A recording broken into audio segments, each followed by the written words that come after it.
In this video, I'm going to show you how to reset the oil change reminder or the oil life on this Nissan Altima after you've done your oil change. Let's get started.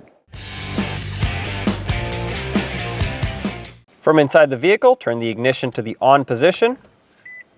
You're going to use the buttons on the left side of the steering wheel.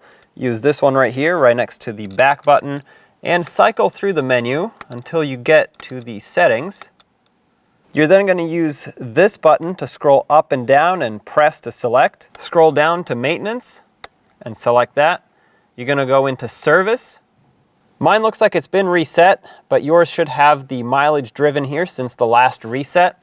So we're going to scroll down to reset and press that. Now, of course, mine will not do it because it's already at 0 miles. But at this point, as soon as you hit reset, yours should look the same, 0 miles. And then you can actually customize the amount of miles until the warning light turns on the dash.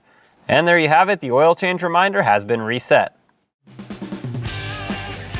When only the best will do, demand TRQ. The only company that lets you view before you do.